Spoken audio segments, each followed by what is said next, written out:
Tom Pelissero, my colleague from NFL Network, NFL Plus. And good to see you, Tom. How are you, sir? Doing great, Rich. How are you? How are the boys in the studio? Tommy V! Hey, What's Tommy up, V! baby? What up, kid?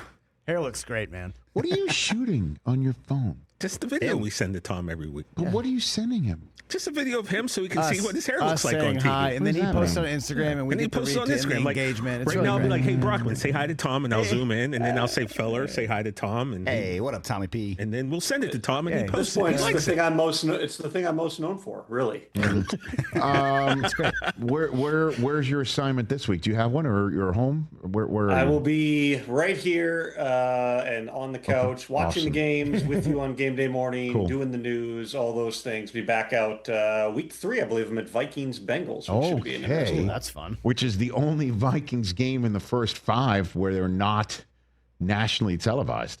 They had Monday night, now they got Sunday night, and then the week after the Bengals game, they're in Ireland on our network, and then after that, the Minnesota Vikings have a Monday nighter, another NFL Network game against Cleveland. They're going from Ireland to London, so there's all of that. I mean that, and JJ McCarthy, if I'm not mistaken, is getting a baby boy's coming into his life today, right? His wife is in labor as we speak, correct? He's not Correct. at practice? Oh, wow. And they had known for months that this was going to fall somewhere in September. So Unbelievable. a lot going on in the life of JJ McCarthy. Your first short week as an NFL starting quarterback, coming back from a road Monday night game to a Sunday night game. Now add fatherhood into the mix. I mean, you talk about that stretch of 5 games, 4 of them on national TV, Rich.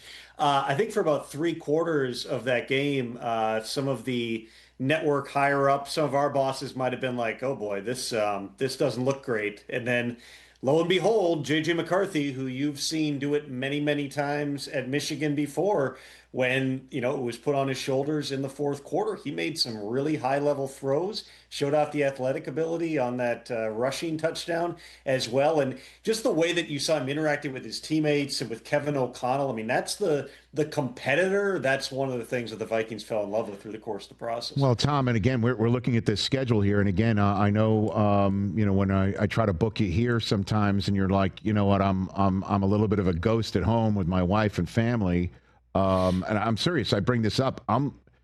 You're going to be pretty busy there in Minnesota if things continue on for Sundays on game day morning. You're going to be right there with Philadelphia coming in, Baltimore coming in, Washington coming in. Obviously Detroit's coming in, Green Bay you're going to be a fort holder, which is pretty cool for you. You get to work and stay at home. Pretty Now, cool. I think there's a few of those where we don't have game day morning on Sunday, Rich. So let's level set expectations for the Vikings fans. But as we get past the international games Yes, in sir. late November and December, it potentially could be much like it was a year ago, where the Vikings had a bunch of home games backloaded. Their schedule is challenging, even once you get past the bye here. But I mean, you look at who they've got upcoming here. You don't sneeze at any of those matchups, but there's no reason the Vikings, pending how they handle the international travel in the first ever 2-game international swing in NFL history, they could be sitting in a pretty good spot as they come back from that bye and get set to take on the champs and everyone else. My colleague from NFL Network and NFL Plus, one of the co-hosts of The Insiders, Tom Pelissero, joining us here. Our ESPN Radio, presented by Progressive Insurance audience, returned in the middle of you talking about what the Minnesota Vikings schedule is like moving on from this Sunday night against the Atlanta Falcons. Let's move to other matters at hand here in the National Football League. And, obviously one first up, the San Francisco 49ers are going to be the first team to start a backup quarterback because of Brock Purdy's injuries. George Kittle already out on short-term injured reserve. What's going on there, and how quickly can everyone get back, do you think? Ayuk included, Tom?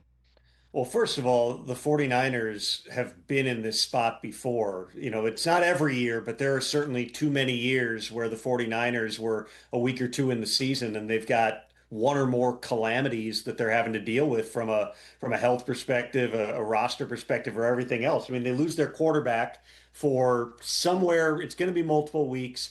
Doesn't sound like Brock Purdy goes on injured reserve, but you're talking about turf toe or a turf toe-like injury, which is where, and you can see the play where it happens, his foot gets way overextended where it's supposed to actually bend with that big toe, that can damage ligaments and tendons and all sorts of things. And so it's going to be a matter of how quickly can he get past the pain portion and get back to functionality. They'll go week to week on this thing. We're not going to see him on Sunday against the Saints. Doesn't sound like we'll see him next week either, but they're hoping sooner than later he's able to get back out there. So you've got Mac Jones now filling in at quarterback. You lose your starting tight end, George Kittle, for 4 games. They hope it's only 4. Part of the reason they IR him is because that 4th game falls on a Thursday night. So they've got 4 games in like a 23-day span. It just makes sense. Give him the time to rest. But also, Juwan Jennings got banged up. We already know Brandon Ayuk is not out there. He's going to be back sometime October, November, but it's still going to be a bit for him. And then, you had to cut your kicker who you've stood by through thick and thin for 2 seasons plus 1 game. Here we are all of a sudden, and they're making a kicker change as well. That's a lot on the plate of Kyle Shanahan, who unfortunately is used to dealing with these things. We'll see exactly how they handle it as they go into a toughened environment, but in a really winnable game against the Saints. And then we're always in our world of media and talking about it. Tom, looking for a spot where a quarterback could be the first to be benched due to inefficiency or their performance. And a lot of folks looking at New Jersey on that front in Dallas with the Giants and Russell Wilson. What's your tea leaf reading there with Jackson Dart being just 1 snap away from getting into the game right now, Tom? I would say the Giants coaching staff knows, and this goes all the way to the front office. This goes to ownership. I mean, this is an organizational decision, but they've got one move that they can make this season. The one move that they can make to potentially change how things are going is to bench Russell Wilson and put in Jackson Dart. And you want to be careful about how you approach that, making sure that you're setting Jackson Dart up for success. And when you looked at the Giants schedule going into this season, you'd say this was pretty difficult out of the gate, so put the veteran quarterback in there. I mean, you never want to be on a list with a stat like the Giants are the first team to not score a touchdown in their opener 3 years in a row since the Lions in the 1940s. That's bad company to be in. And for whatever reason, from just an offensive competency perspective, they have been perpetual slow starters going all the way back to Brian Daboll's first year when, they kind of had some things together. They won a ton of 1-score games. They went into the playoffs and even won a game. I don't get the sense that this is imminent. I know that Brian Daboll kind of was non-specific after the game. It sounds like that was more the frustration of how that game went and just wanting to make sure they went back and reviewed the tape. We all know this. Every time that the offense stumbles, anytime Russell Wilson doesn't play well, the heat's only going to rise in New York. And so Jackson Dart is there. It's hard to say for certain exactly how close to ready they feel he is. He looked really good in the preseason. But Russell Wilson in the first string offense looked pretty good in the preseason too, and they couldn't move the ball at all against the Commanders here. If they keep losing games, there's no question we could see Jackson Dart sooner than later. But I don't get the sense that this is hey, if we come out, we have a bad quarter on Sunday, we're going to throw the rookie in there against Dallas. Speaking of not wanting to be on a list, Tom, you don't want to be atop the list of first team to hold a players-only meeting in a season. And you certainly don't want that to be on a date like, say, September 9th. But that is apparently what happened in Miami on Tuesday, Tom. What is happening with the Dolphins as you know it at present?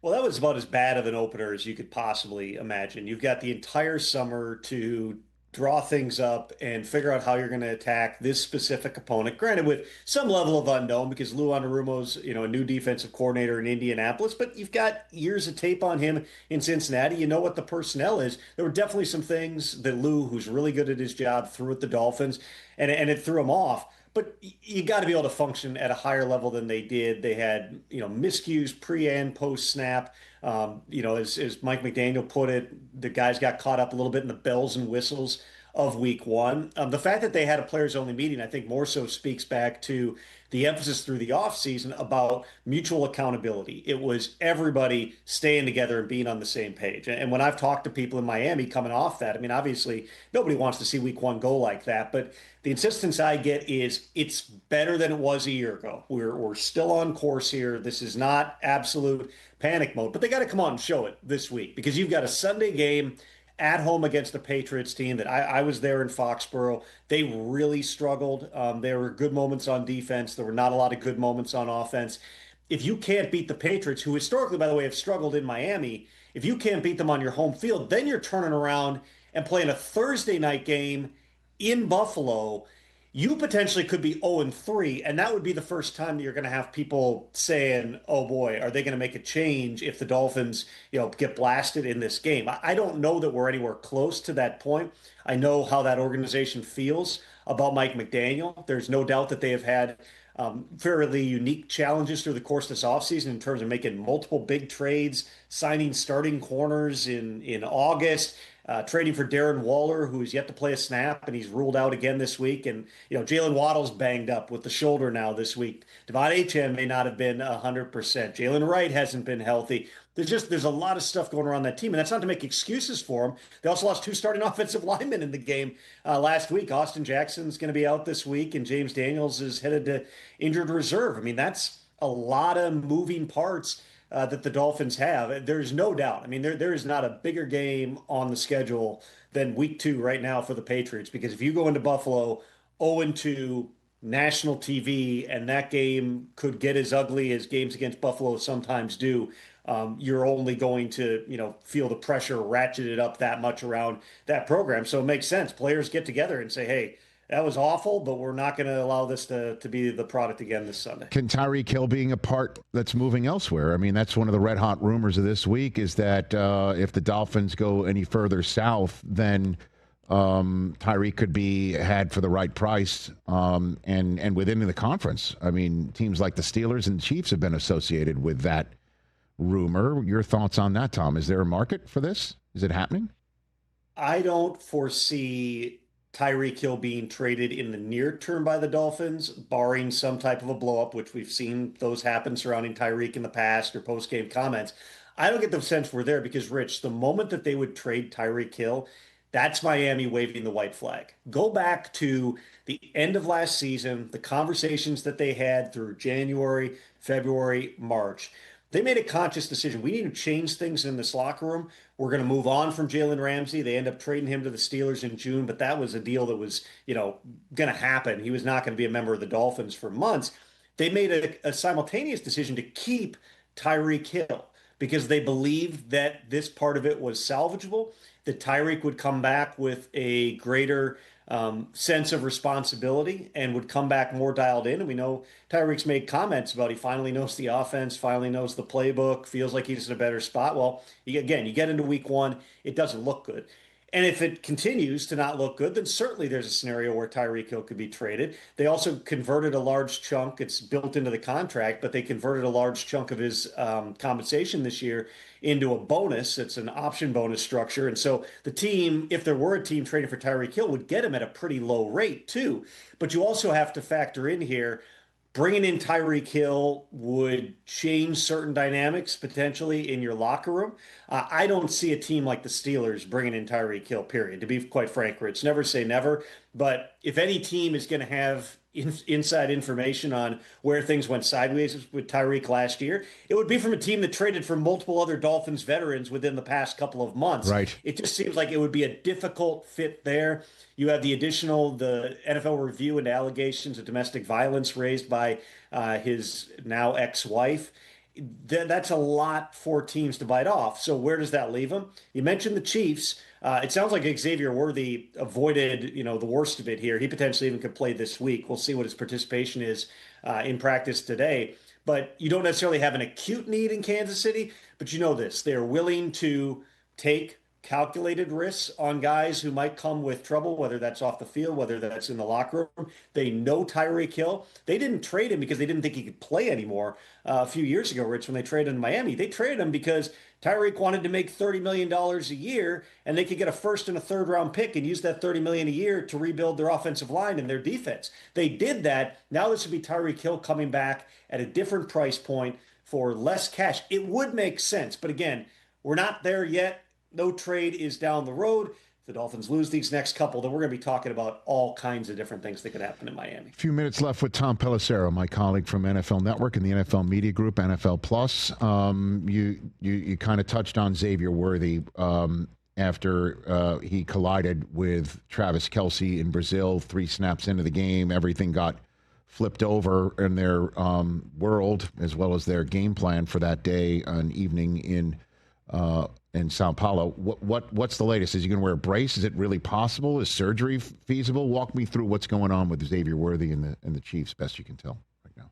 Well, it sounds like with this particular shoulder injury, it's not a surgical necessary thing at this time. It is an injury that, and I heard this, all the way back to from the night of the game, was they were hopeful once the X-rays were negative, this would be something where maybe he could wear a harness and be able to get back on the field. But you got to get comfortable with the harness. You got to feel like you've got full range of motion. You got to feel like you can protect yourself, whether that's from defensive backs or Travis Kelce running his route and slightly not the correct depth out there. I mean, those are real things. Things happen in football games. What you don't want to do is set Xavier Worthy back. But you said it, and you were there, Rich. Their game plan was built so much around Xavier Worthy that however many snaps into the game that was, and he goes down, all of a sudden what they had to do is they had two other receivers who were running routes in the game that they had never repped in practice because those were Xavier Worthy plays and because the offense was supposed to run through Worthy. So I would add that caveat too on anybody sitting here and writing off the Chiefs. Now, if you watch the Bills-Ravens game on Sunday night,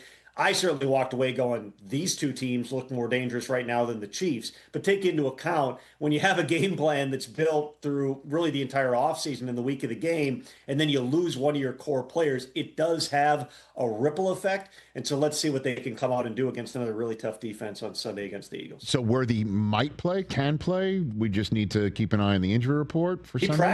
He practiced yesterday. So the fact that he was out there on a limited basis, again, this is one that might sometimes, game time decisions are kind of phony. This is one that they truly might take up at least until Saturday, just because, again, there's an experimentation with the harness. There's, hey, how's he feeling after a day of practice? They could also have looked at him yesterday and just decide to shut him down. My understanding has been going into practice yesterday, they thought, all right, let's go and test this thing out. Let's see how his body responds to it. Let's see how he works on the practice field. We'll get clearer answers later today, but he may well be listed as questionable, Rich. Ed Oliver ruled out for the Bills. That's significant, one would say. What other significant injuries do you want to throw out there before I let you go into the weekend, sir?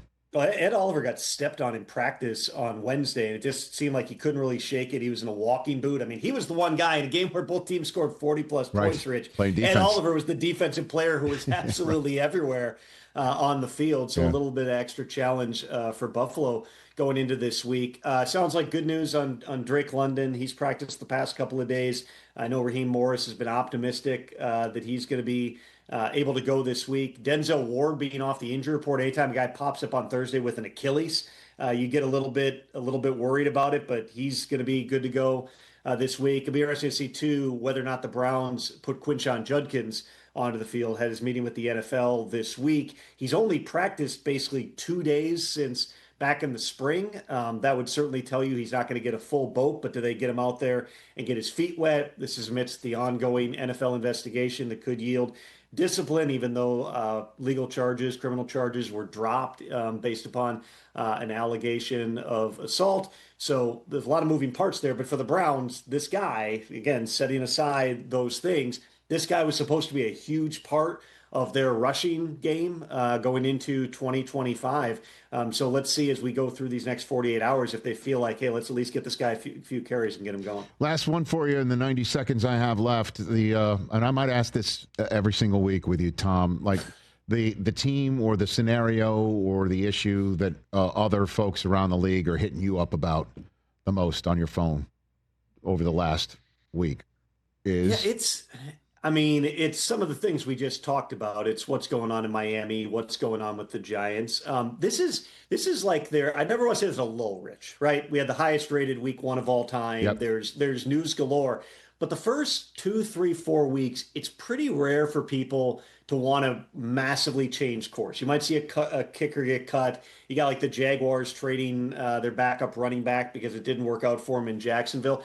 But the first 4 weeks, everybody kind of good or bad tempers the expectations in terms of, September, there's a lot of experimentation, particularly in week one. You get surprised by certain things. Nobody wants to make drastic moves over the next 2, 3, 4 weeks.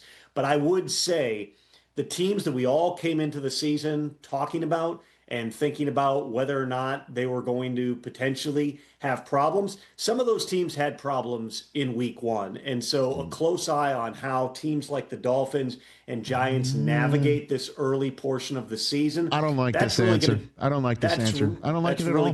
It's not juicy enough for me. Like, nobody's blowing your phone up last night saying, why did the Cowboys trade Micah? Nobody's blowing your phone up saying that while he's blowing up the Commanders last night. Nobody.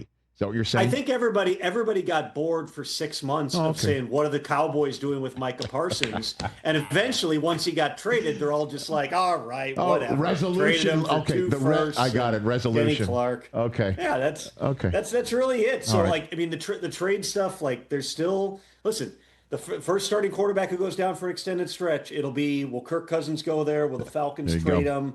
What else do they do? You know, I mean, the Commanders lose Austin Eckler last night to what is, in all likelihood, pending MRI, a ruptured Achilles tendon. I know they got Bill. Everyone's excited about Bill, but did they go out after trading Brian Robinson? Did they go out and sign or trade for a backup running back? Those are kind of the little things that people begin to look at here, because the moment the injuries start, there's only so many places you can go. There's not a lot of veterans on the street. We're not to the point where teams want to punt on their season yet and start trading key players, but we're also not that far away from teams potentially making some tough decisions if they can get value. All right, Tom, thanks very much. Next week, I want a juicier answer to that question. Okay. I will think about that answer for the next 7 days. Bring the juice. Bring the juice next time. Tom Pelissero, everybody, right here on the Rich Eisen Show. There he goes. I'll send you the video, Tom. Okay. Hey, you made it all the way to the end. Thanks for that. Check us out every single day streaming live on Disney Plus and the ESPN app 12 to 3 Eastern.